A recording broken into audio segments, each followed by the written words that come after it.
após uma série de definições sobre o espaço que ocuparia no governo, a senadora, até aqui senadora Simone Tebet, assumiu nesta quinta-feira o Ministério do Planejamento e Orçamento. É uma posição de considerável visibilidade política. Vamos conferir a reportagem de Tainá Farfan. Tebet tomou posse prometendo trabalho conjunto com os outros ministros da área econômica, embora reconhecendo que tem divergências com a equipe econômica do governo Lula, mas que isso não deve trazer dissabores ao novo governo e que os pobres serão tratados como prioridade em sua pasta. Fui parar justamente numa pauta, que é a pauta que eu tenho alguma divergência. Tenho total sinergia e coincidência na pauta social e de costumes. Estava pronta e preparada para assumir qualquer tarefa nessa área.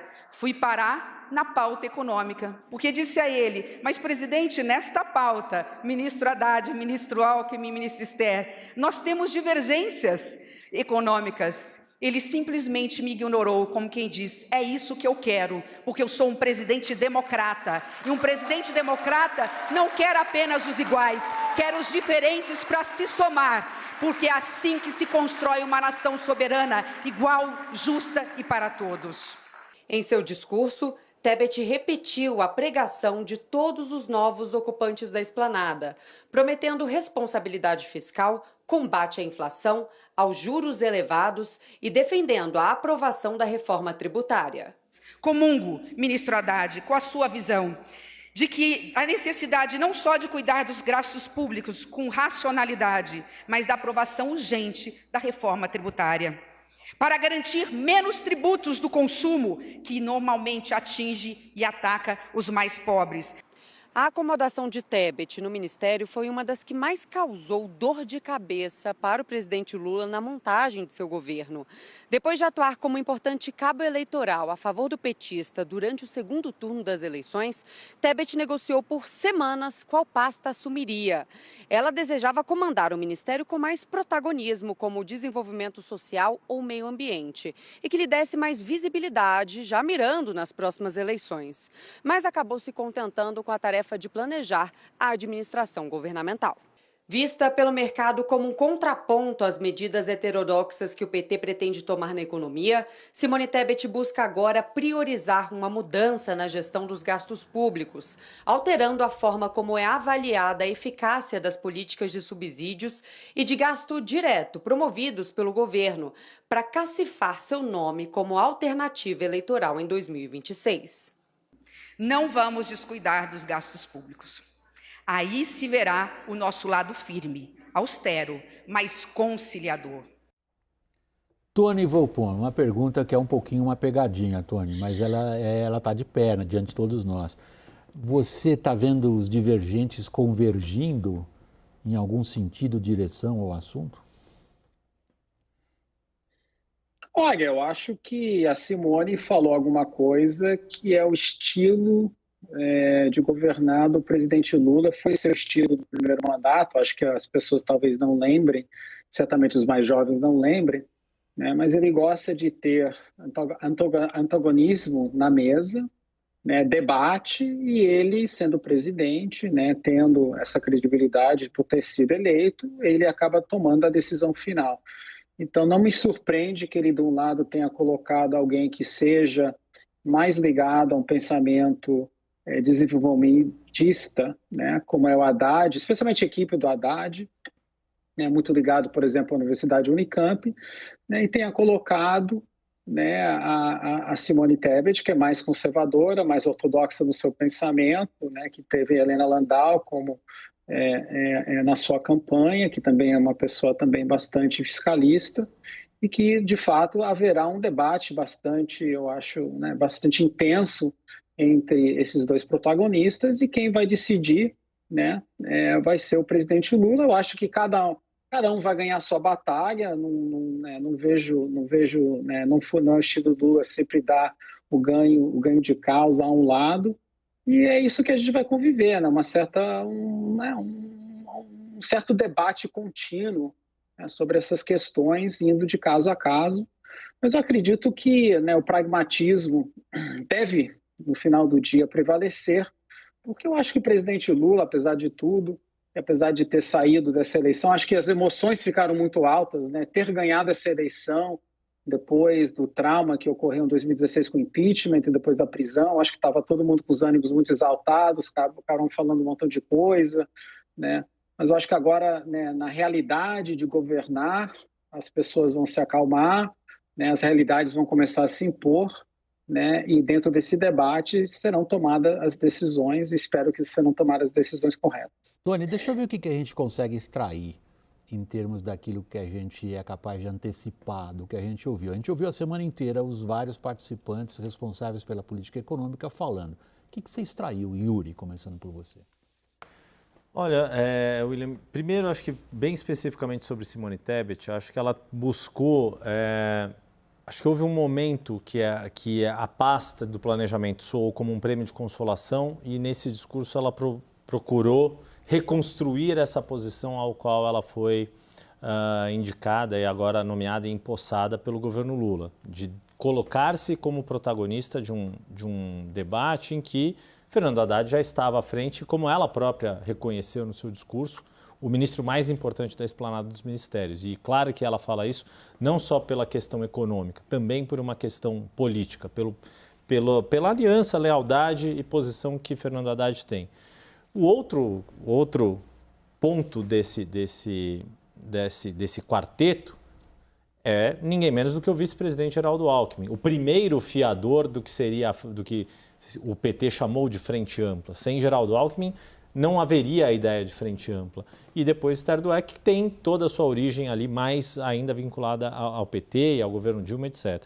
Dito isto, de todo modo, acho o seguinte, há um afinamento de discurso quando falam de novo da reforma tributária, e vou repetir um pouco o que eu falei ontem. Vejo a reforma tributária como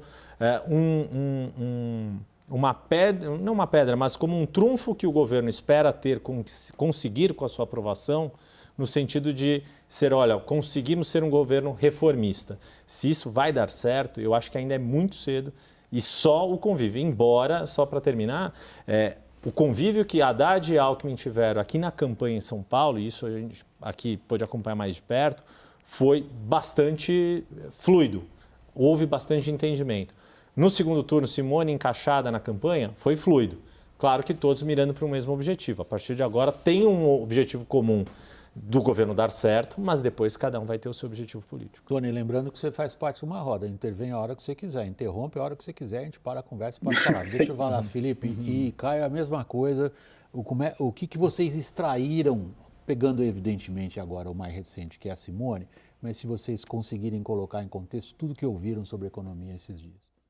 Olha, em primeiro lugar, tem que registrar a capacidade cognitiva, a habilidade verbal da Simone Tebet. Ela é uma política muito mais habilidosa do que um ano atrás. Ela evoluiu do que um ano atrás, sem dúvida. Ela evoluiu. Acho que todo o protagonismo que ela teve na própria CPI da pandemia e ao longo do primeiro turno da campanha eleitoral deram mais traquejo ainda para ela.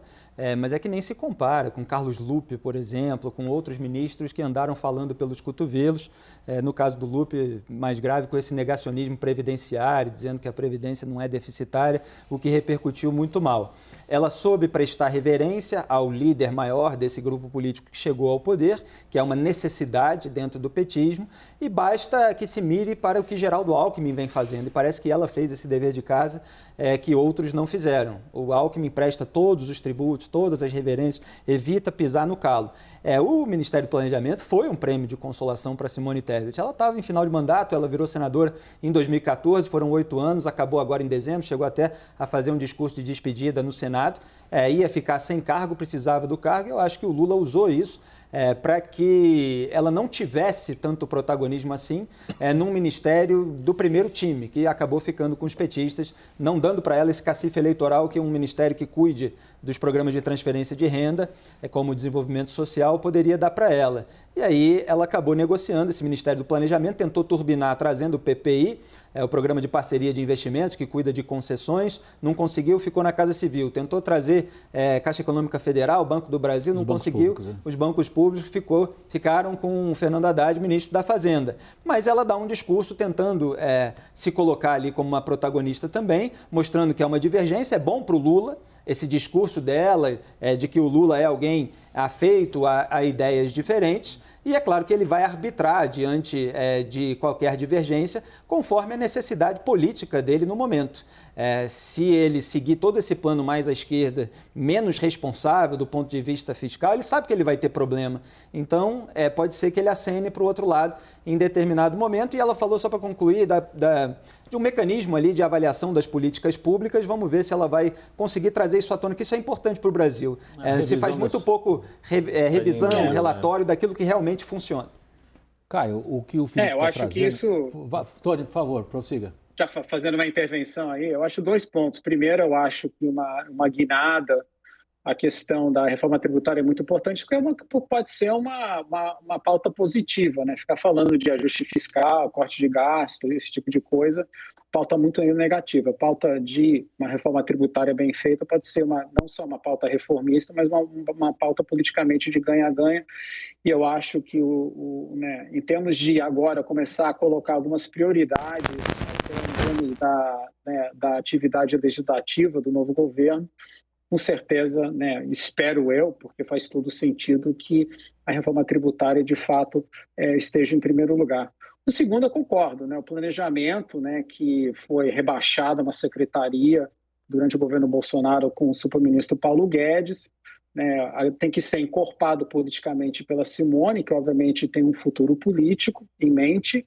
Eu acho que essa questão de fazer uma avaliação das políticas públicas, que é uma coisa totalmente necessária e muito mal feito no nosso caso, né, pode ser um tipo de política de qualidade que pode dar projeção a ela, tá, e de fato encorpar né, o que seria, né, um ministério que não tem muito o que fazer fora esse tipo de organização, mas certamente se ela pode ser o contraponto a uma visão mais à esquerda que você teria no Ministério da Fazenda, eu acho que certamente, pelo menos, né, com o empresariado, setor financeiro, né, ela pode ganhar, né, bastante liderança nesses anos e realmente se colocar como uma boa opção na próxima eleição. A questão que o Tony está levantando, Caio, que é para um especialista em bastidores da política como você, é a questão de $1 trilhão. Nessa composição, estamos falando da Simone, mas também do Alckmin, qual é o peso da Simone na formulação de políticas econômicas? O Tony, na primeira resposta dele, mencionou o que ele espera que aconteça. Você é capaz de dizer para ele o que você acha que vai acontecer? Sim.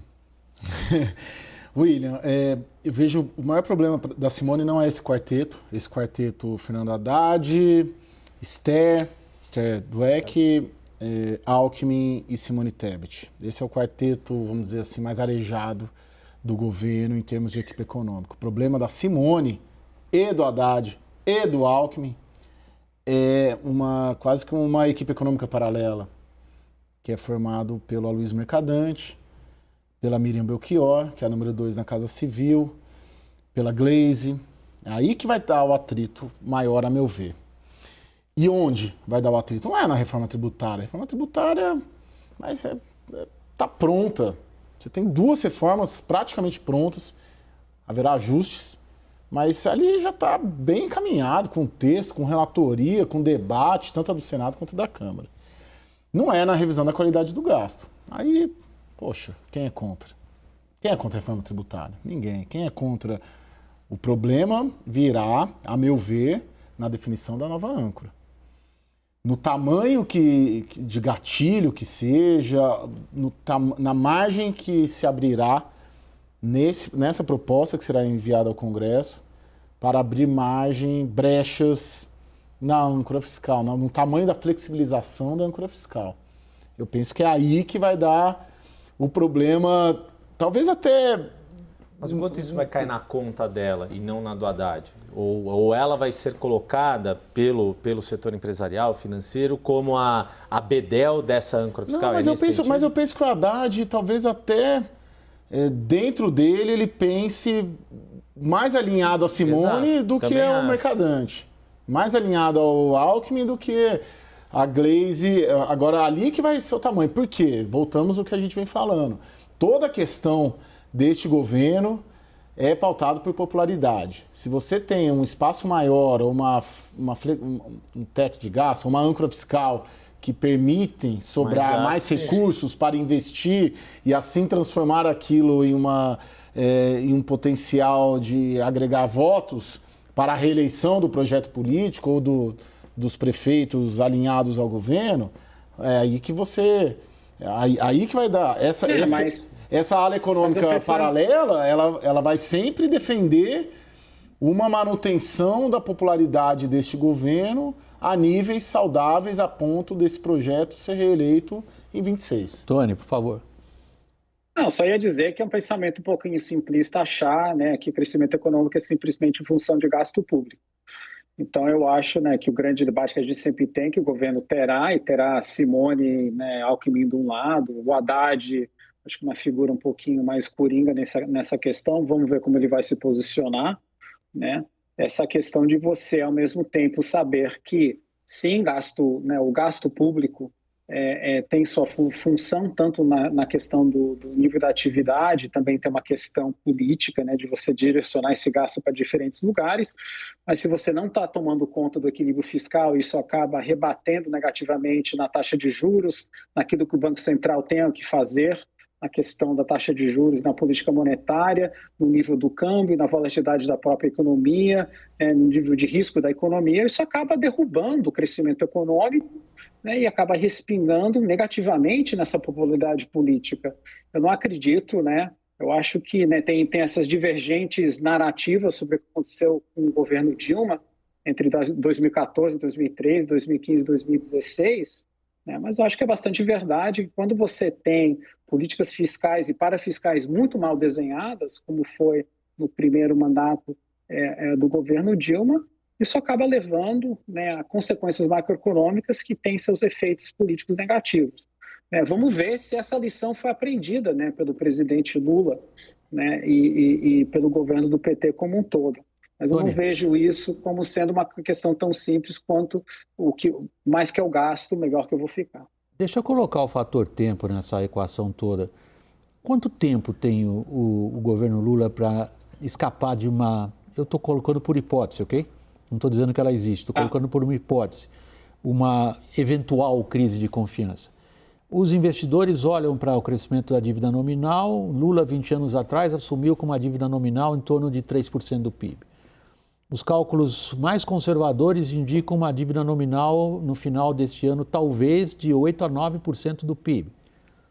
Nós estamos vendo a Capex caindo, os investimentos estão diminuindo. Isso significa que a confiança do investidor e eventualmente também do consumidor está num ponto de espera. 3, 4 meses atrás ela era um pouco melhor.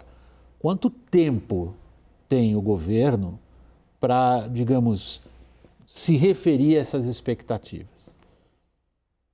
Acho que a questão mais importante é que a gente está num processo de desaceleração econômica porque a gente passou pelo crescimento mais forte da economia da saída do Covid. A gente estava com uma política fiscal e monetária bastante expansiva, né? Lembrando, o Selic chegou a 2%. Né? Tivemos esse surto inflacionário, que foi global, mas foi bastante agudo aqui no Brasil. Nosso Banco Central eleva a Selic a um patamar acima de 13%, 13,75% nesse momento. Isso começa a desacelerar a inflação e a economia. Então, a gente terá um crescimento menor neste ano. E frente a esse crescimento menor, que deve ser um crescimento decepcionante, né, para um governo que está entrando, né, e um governo que acredita que suas ações, sua própria credibilidade, em função de ser um novo governo, deve animar a economia, especialmente porque eles acabaram de aprovar uma PEC que terá um crescimento marginal nos gastos. O que o governo vai fazer quando ele chegar à metade do ano e esse crescimento não acontecer? Muito da frustração, eu acho que muito dos erros que foram cometidos pelo primeiro mandato da presidente Dilma, a partir de 2012, foi em função de uma frustração de crescimento no seu primeiro ano de mandato de 2011. Lembrando que em 2010 a economia brasileira cresceu 7,5%, né, uma taxa igual ao milagre econômico dos anos 70, e 2011 teve uma forte desaceleração. O Banco Central naquela época também estava tendo uma política mais austera, e que foi essa frustração que levou à adoção de várias políticas, posteriormente nomeadas de nova matriz econômica, acabaram levando à crise de 2014 e 2016, entre outros fatores, inclusive um ambiente externo bastante hostil que o governo enfrentou naquele momento. Então, acho que o ponto, né, onde as coisas ficam mais complicadas em termos de decisões, né, vai ser mais ou menos no meio do ano, né, quando a gente começar a ter um crescimento relativamente baixo, uma inflação caída, mas uma taxa de juros ainda bastante elevada, né? Já teve vários ruídos em relação ao que o Banco Central está fazendo com a taxa de juros, expectativas de inflação estão subindo em função dessa desconfiança fiscal. Qual será a atitude tomada, né, pelo presidente, que será, né, o que vai arbitrar essas diferentes visões que ele terá dentro do seu ministério, o que ele vai fazer em relação a essa frustração? A presidente Dilma, a meu ver, pelo menos, tomou decisões erradas quando ela enfrentou a sua frustração de primeiro ano. Vamos ver o que o presidente Lula vai fazer daqui a alguns meses. Tony, eu vou encerrar, só tem que ser muito breve, Felipe. É muito rápido, é porque o Caio falou na prática do primado da popularidade, eu acho que isso ficou muito claro com a questão da desoneração dos combustíveis. Sim. Quer dizer, Fernando Haddad queria a volta dos impostos para reduzir ali o impacto fiscal, mas o Lula percebeu a pressão até da oposição, dos bolsonaristas, de subir a rampa com o aumento da inflação e decidiu prorrogar as exonerações. Então, acho que existe o primado da popularidade e o primado da sustentabilidade do governo. O Lula precisaria estar com a sua capacidade cognitiva muito comprometida para deixar acontecer o que aconteceu no governo de Dilma Rousseff. Então, no momento de arbitrar, quem sabe ele decide por um bom caminho mesmo, não estando num bom caminho o governo até lá. Bom, eu sou aqui o mal educado, descortês, sou obrigado a interromper a palavra. Eu estou achando a conversa muito boa, mas tem que acabar o programa. Tony Volpon, economista, ex-diretor do Banco Central, muito obrigado pela sua participação aqui na nossa roda do WW. Boa noite, Tony. Yuri, muito obrigado. Boa noite a todos. Super bem-vindo. Felipe, igualmente, prazer tê-lo sempre aqui uma na nossa roda, nossa. E Caio, muito obrigado, parceirão. Boa noite para todos vocês.